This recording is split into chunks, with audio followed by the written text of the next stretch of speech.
Hi there, Randy Green here. It is May 3rd.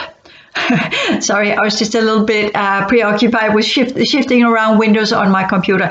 It is May 3rd, and it is a number of 3813, so it's not a particularly good number, so to speak. It has been, woke up with some pretty heavy stuff. But aside from that one, there is something I want to share, because I have on my Facebook page, I have put up some of my older illustrations, and I made a new one today, the 49 vertical or horizontal realms of the heavens and the earths, and the 49 oppositions in all heavens and earths that are part of our earth scheme. And you can make these illustrations in many different ways. You can make them as letters, you can make them as change, you can make them as in different versions and forms, and the former earths are technically it would be even more correct to say there are actually, it's not just heavens and earths and past earths and present earths and future earths, but it is actually versions of solar system as well, which were some of the things I was dealing with, the whole kind of the the previous solar system, how it actually looks now. I've seen glimpses of it kind of when I travel back on timelines. I go into specific nodal points within the old holographic grids, but then it's just the kind of within my local sphere of experience and what I need to clear out there, as in kind of, I'm not traveling back in time and then journeying the whole system of the different timelines and the realities I enter back into.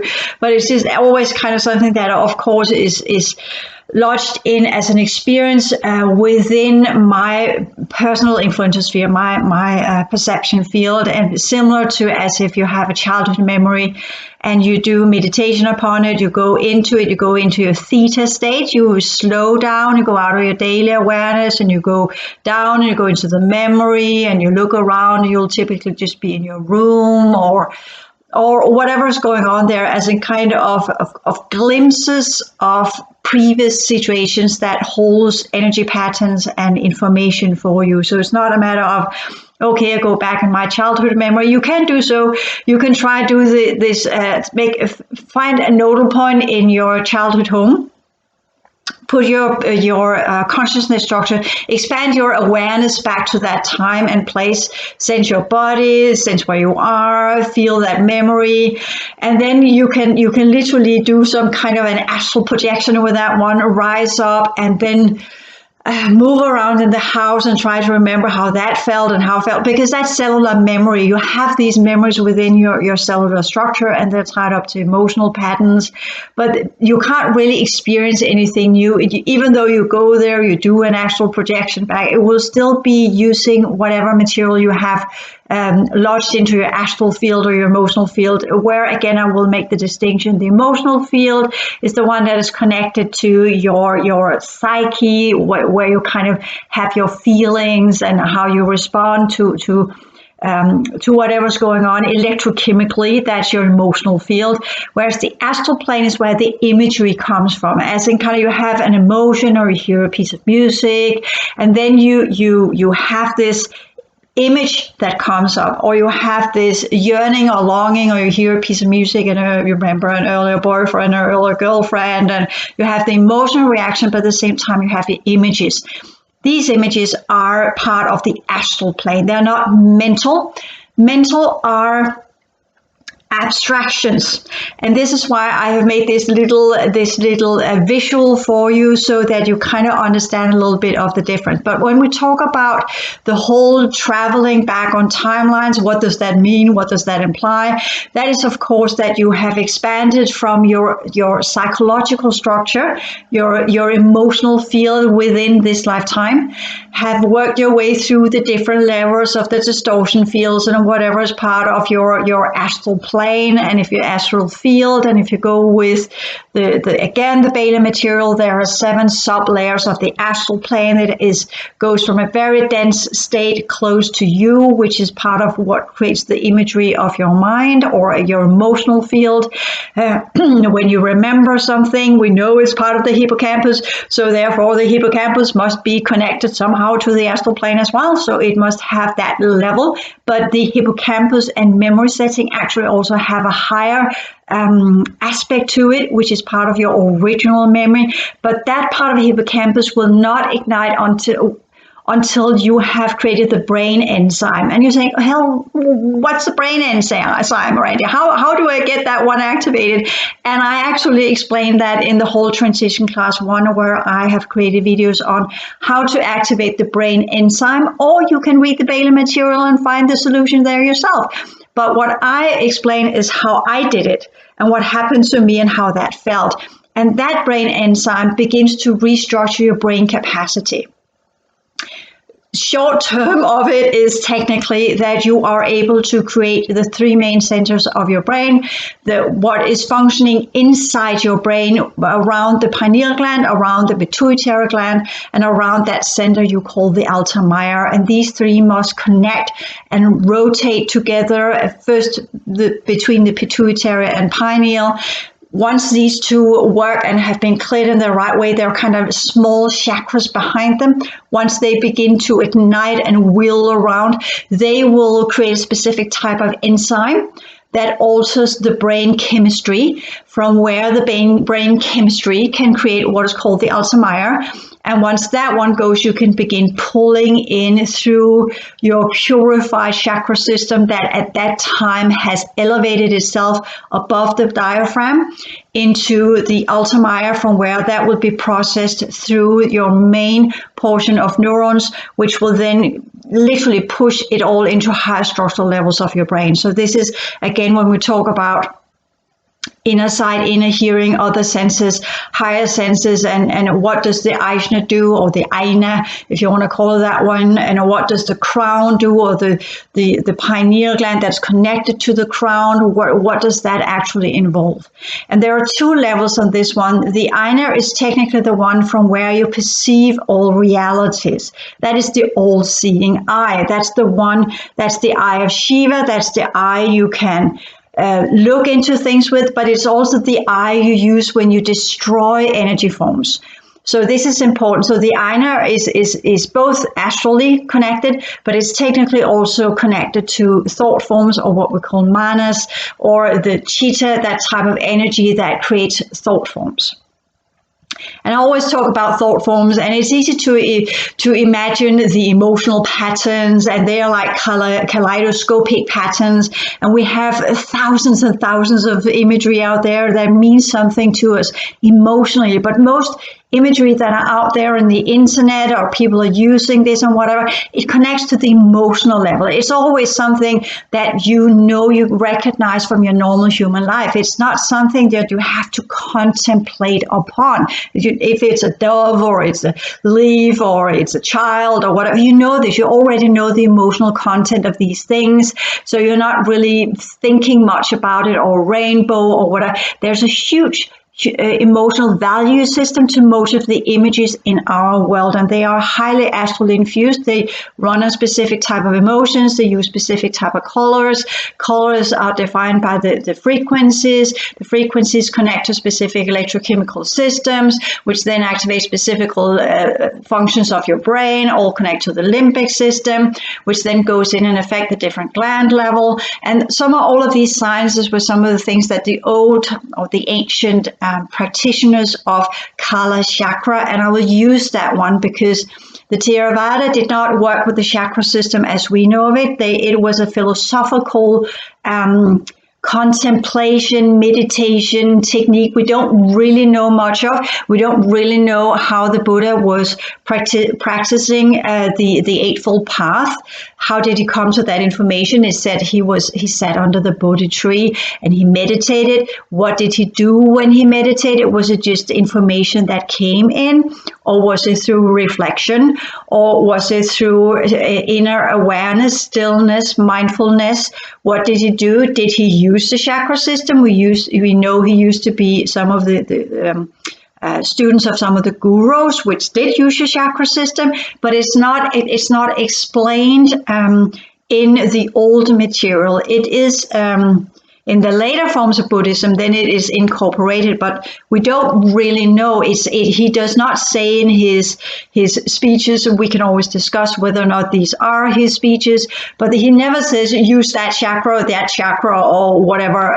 It's not something that he's saying, but he has different positions, and that go with the guru teaching for sure, but that could also have been adapted later on when they began building statues of him to show this symbolic representation of, I think they're called mudras, I can't remember, but these finger positions that each means something significant when you do meditation and when you're sitting in a specific way. If you have your hand flattened out, it means to receive. If you have your hand closed, it means to center your awareness. If you have fingertips that are touching each other, that specific thing. So all of these are kind of coding systems that assist and help you to activate different levels of your brain. So this is also important when we talk about some of the older teaching systems.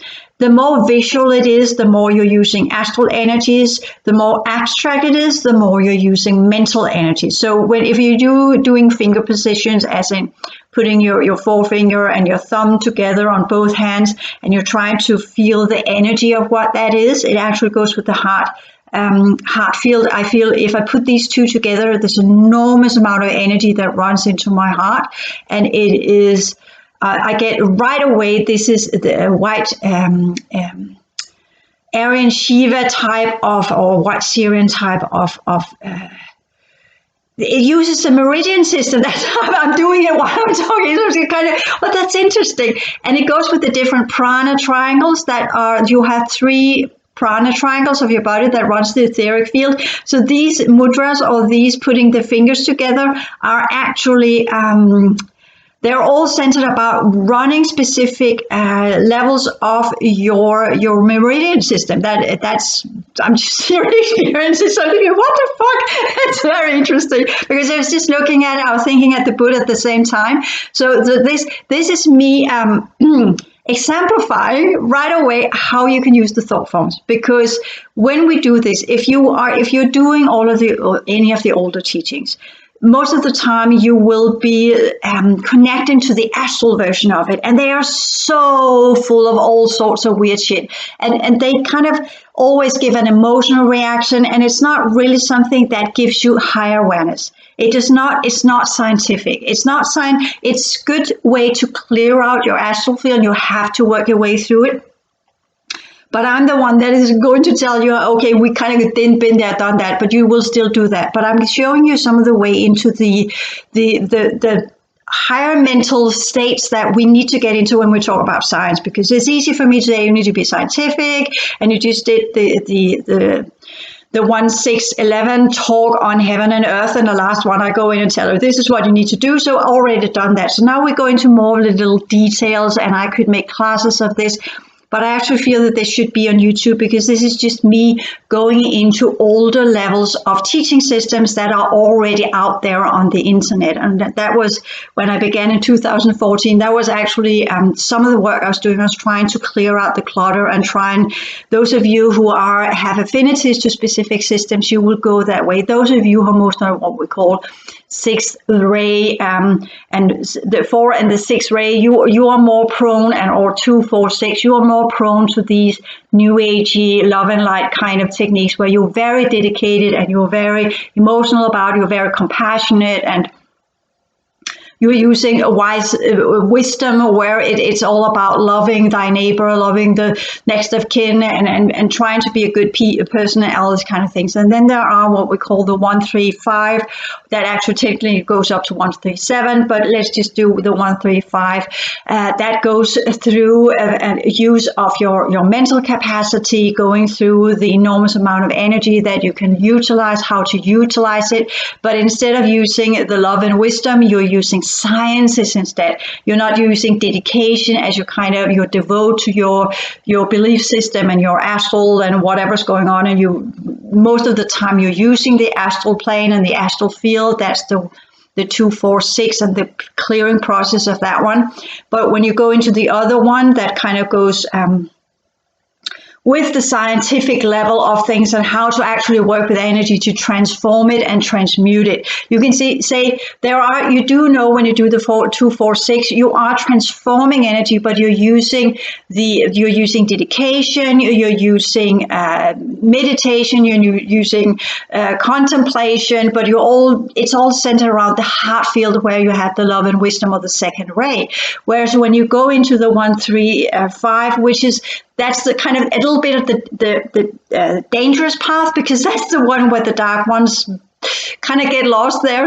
But that's when we talk about Randy, where are you on that one? I can be on the other one. I have been on the other one. It's nice to be on the other one. But I always have this affinity for the 5th ray combined with the 1st ray, and that one I put on right into the 3rd ray, and I try to deal with the energies of the previous system. And I'm all about transmutation upwards into a higher type of energy or downwards into evaporation. So that's a different approach. So with that approach, it also becomes clear that I teach in a different way, I share in a different way. And when we talk about the Buddha, was he a 2, 4, 6? No, absolutely not. He was definitely a 1, 3, 5 because his work was all about finding the balance, finding the center point, the 8 folded path, the use of the mind, the getting away of the emotional predispositions, getting away of the whole wheel of samsara, of the eternal aspect that reincarnates, the whole reincarnation ideas, and going into the understanding of some very, very abstract principles and ideas that did not lead to a better rebirth, but led to a complete entering into nirvana, whatever that was. It's never explained what that truly is. But the story goes that he, at his deathbed, he literally transmuted out of this reality. And where he went and all these kind of things, none of us really know. And if we go with the esoteric teachings, they always teach us that the Buddha worked with the etheric fields. So this is why I got all kind of wow when I was doing the thinking of the thought forms and the understanding of the Buddha. It's kind of, I don't use any of the imagery that's giving out on the internet. It's a type of energy, and then just linking up to them, because I've been working with the Buddhist ideas, and I have, whether it's mine or not, a memory of a Buddhist incarnation. And I was just kind of, what did it mean? When he's sitting under the Bodhi tree, and I envision Buddha under the Bodhi tree, and what that means, the significance of the Bodhi tree. We know what that is. That is a tree of the gods, and that's why I sat under it. And these are the things you can look up on the internet. So why is he contemplating that? What was he drawing up? What was it, a kind of a tree? Was it a world tree? Was he connected to above and below? And what was he doing when he was sitting there? Now I'm getting a lot of imageries. That's very astral.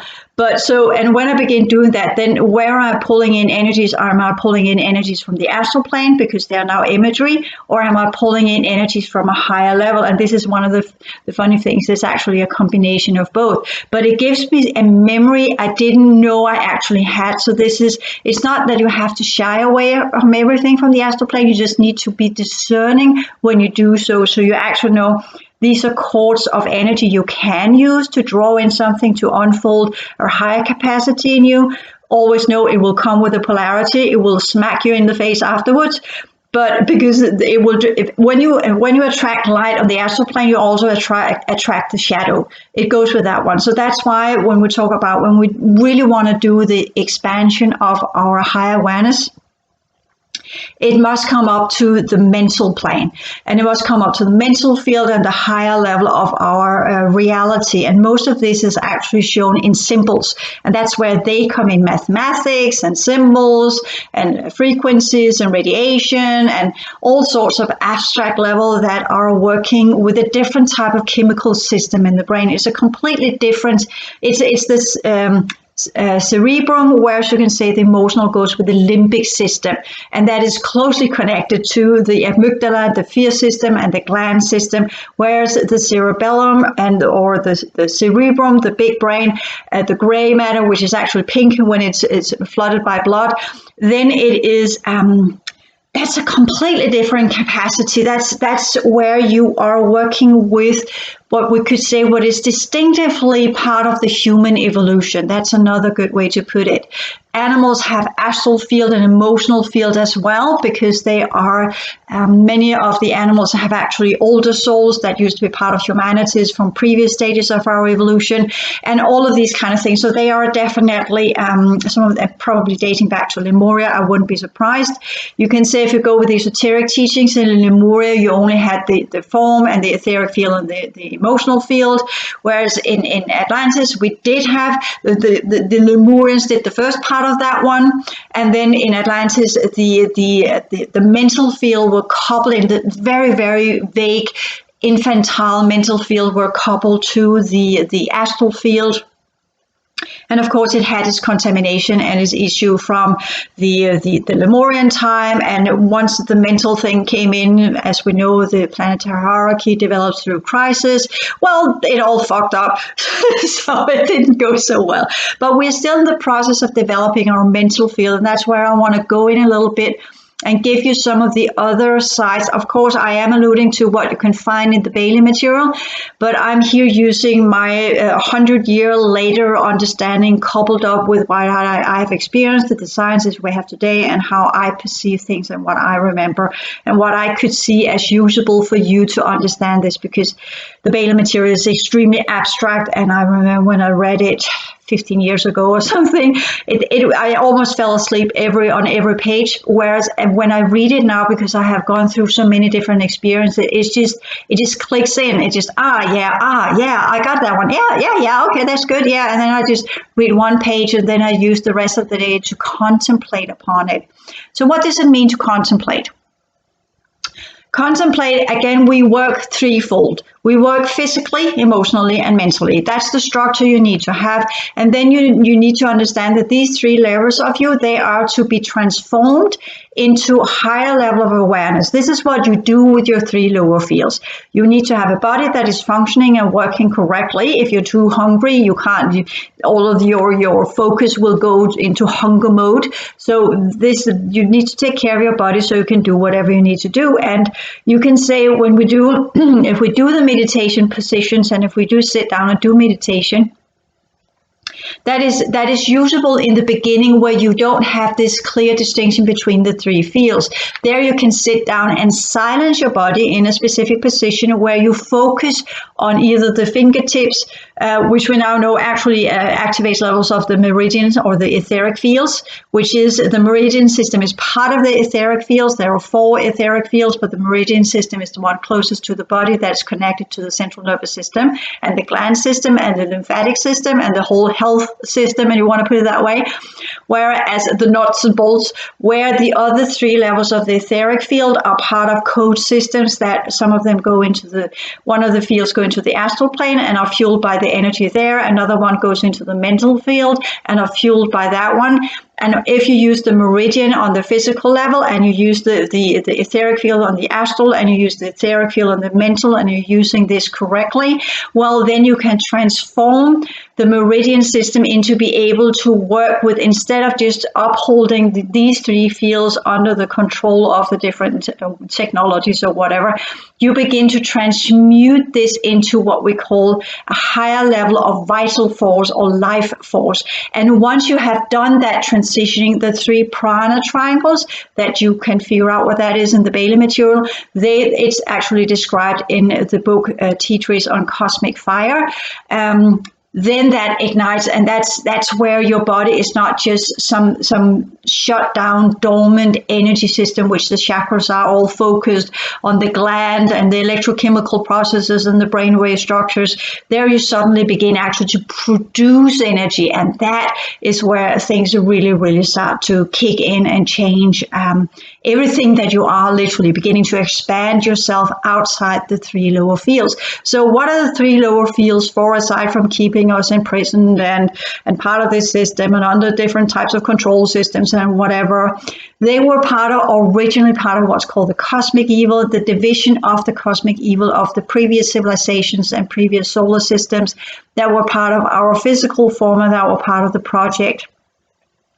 under the logos that created our planet and what he had in mind with the sciences. And here again, when you read the Bailey material, if you can try and envision and put this into some kind of, okay, it's written 100 years ago, so that has, of course, its cultural rub off, and where the receiver at that time, where she was, and she didn't have the sciences we have today. So if the Tibetan should, and he's not around anymore, but if he should choose to have a new student from where new dictations could come from the planetary hierarchy, I am pretty sure the information would be quite different today.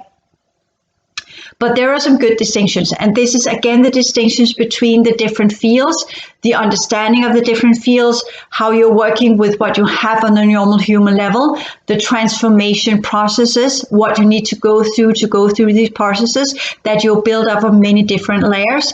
And you now kind of go, when I say that now we have 7 dimensions, you're kind of thinking, what is that? You look at the illustration, and you have 7 dimensions. What is that? I just explained it for you. You have your physical form, you have your emotional field, you have your mental field. These are 3 fields. Then you have 4 etheric fields. These are 7 dimensions. Some of them are coupled together and are working together as a horizontal affinity sign. So when you change your astral field, you change the etheric field that goes with it. When you change your mental field, you change the etheric field that goes with it. And it all of these, the first 6 layers, the physical, emotional, and mental, and the 3 higher etheric fields are all about transforming these together as pairs that are kind of in conjunction, or orbital, if you like. If you have, when I say orbital, you have, when a planet goes around the sun, you have, it goes in one direction to begin with, and then it shifts back and goes backwards. That's the retrograde.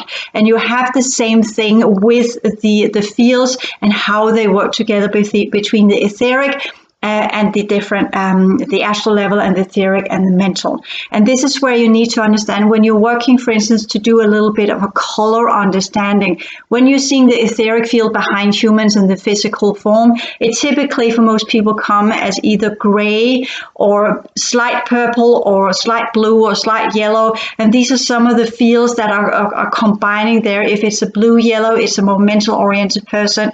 If it's kind of a grayish, very, very pale, sad, yellow kind of thing, that's technically when the etheric field is in a really bad state. And if you see it kind of in a purplish, reddish, whatever form, then it's more what you could say a more sensual or a more astral, lower astral type of person. So you can actually see in the etheric field what kind of astral or mental energies that are the predominant one in that person. It also goes with the body type.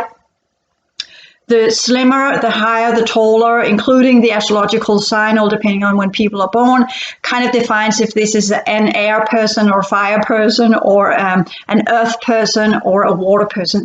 There are signs of this. You can literally see it on the physicality as well. So this is putting a little bit of astrology in there, but not to get too tied up in making systems about this.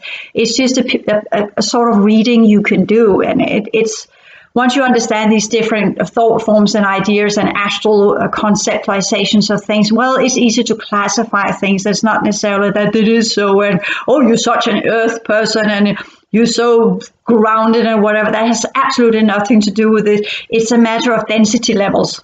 And if you are an earth person, you are very, very dense and very, very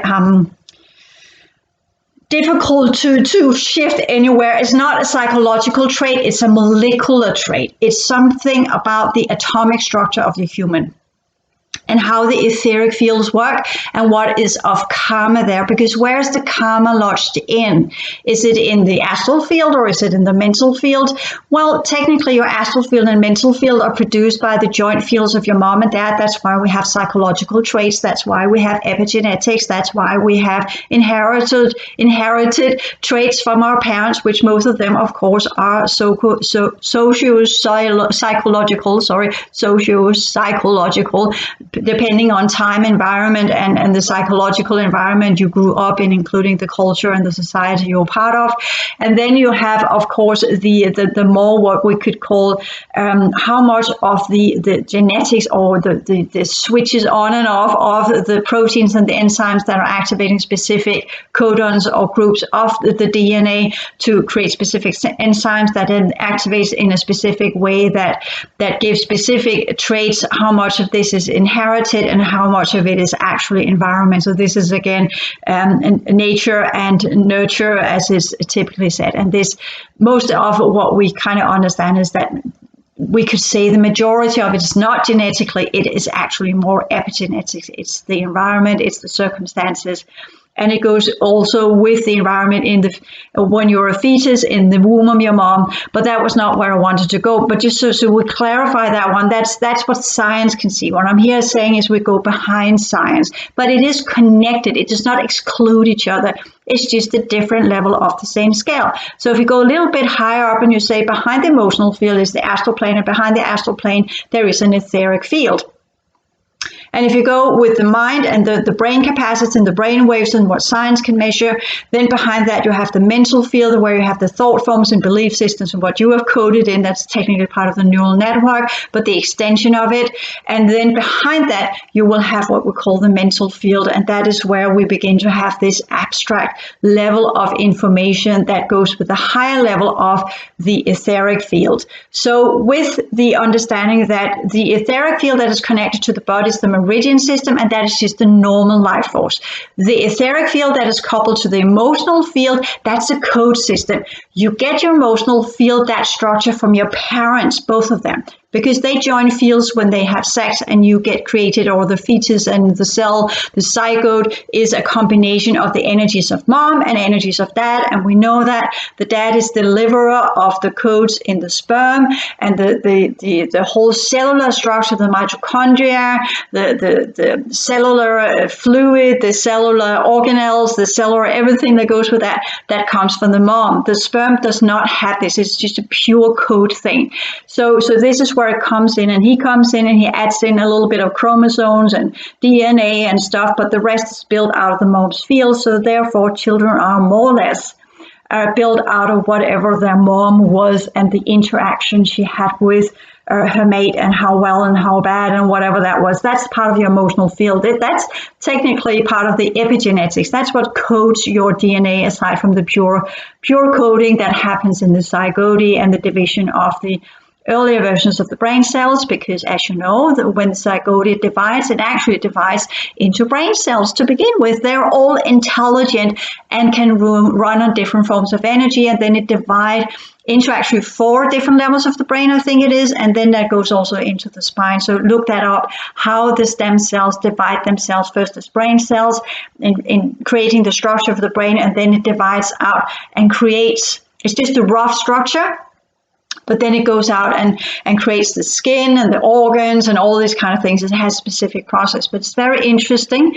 These 4 layers, if that is 4, I can't remember if it's actually 4 layers that the stem cells divide into, but if they are, it fits very nicely with the 4 etheric fields, because you have a specific set of energies from your mom and dad, but the etheric fields are yours. That's where the karma is. The one that gives life to the fields and the chromosomes and the stuff you get from mom and dad, that's the predisposition of your molecular level, you can say that. But when we come into how the energies of mom and dad are coded in a specific way that activates specific levels of your karma, that's the etheric field. When we talk about your brain capacity and the specific way your brain is working, that's the third etheric field. These are the code systems, which I call the code sheets, behind your physical form. And that's where the karma is. That's where you took off the last time you lived, or your previous lifetime, or whatever it is.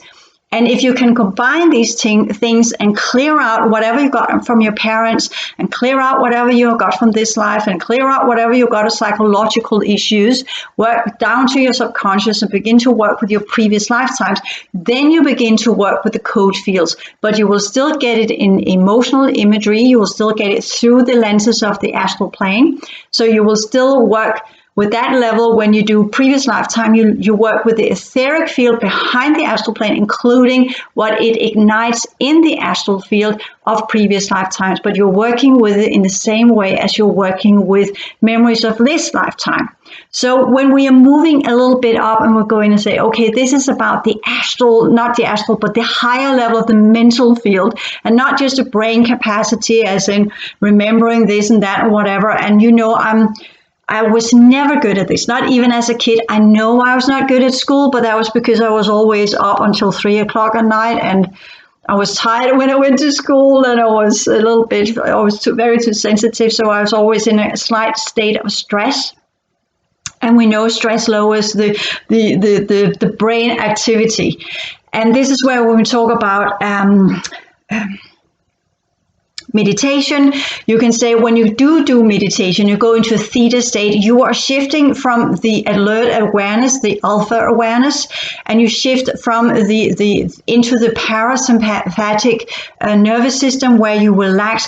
And that actually goes with a specific nervous system that runs with specific energies in your spinal cord. And when we talk about the spinal cord, we're not talking about the physical spinal cord. When we talk about the energies that runs in the spinal cord, we're talking about, again, you have a field around the spinal cord that is etheric, and in that you have the energy cord for the astral plane, you have the energy cord for the mental plane, and you have the sushumna, that is the cord in the middle, where these will grow together to create a higher level of life force. That life force has, once you have transmuted the molecular state and that etheric field, and you have got it up to run to as purified as possible, and you have transformed the astral plane and your emotional field and the astral field, and that runs on a purified code sequence that have then been upgraded through the process of transformation, and you run on a higher mental field that has then been recoded through your reactivation of the original code system and continued your karmic processes and continued developing and evaluation and understanding and getting into knowledge. Then these cords of your spine, let's call it the central spine in the chakra system, will then ignite in a specific way that goes down and activates lower centers in the root chakra, which will then, because of your purification, and where you have lifted these lower fields into their higher equivalent, beginning to build the foundation of what we call the template, or the Bala material calls it the causal body, and that's built up of different type of energies, where you literally have transformed the lower energies using the code systems of the etheric fields. And the etheric fields have different shades of purple, which is important to know, because there are different dynamics when you work with the different forms of purple, how you transform them from the stale, inactive version of it and into an activated level, as if you go with, for instance, the darkest purple. If you can take that one through the use of transmutation processes and turn it into a specific color blue, then it becomes a fire instead of just being a purple color or frequency. So the work with the frequencies and the lunar energies, because frequencies are lunar energies, and the whole transformation of this is actually to turn all of the frequencies into their equivalent, where they become a fire. They become electrical and not just colors that are there. And no, I'm not talking about the typical rainbow colors in the chakras. If you want to go in a little bit how chakras actually look, you should look up Leadbeater, Charles Leadbeater on the internet, and you will see the chakras look absolutely different when they began working with it 100 years ago, and not these stylistic rainbow color bullshit that you are having on the internet right now. So don't go with that one. It's not accurate. So because the astral field and the mental field that are part of the chakras, because the chakras are four layered, they have an etheric field, they have an astral field, they have a mental field, and they have what they are to develop in the core of them, which is the new vital force that turns into a fire at some point. And that is the last etheric field, where the vortices of the chakras ignite, and instead of being static and linear, they go into spiral form. That's where they begin to really whirl around, but they will not whirl around until you created that type of vital force that recreates the three prana triangles. And this is the whole work with the chakra system. So it's very little to do with meditation. But that's the beginning of it, to silence the body and focus your in your emotional field, or silence your body and go into the mental field. So when we do the creative imagination and we work with the imageries, we work with past life memories, we work with everything that is connected to emotional stuff, then you work with the astral plane and the code systems behind the astral plane.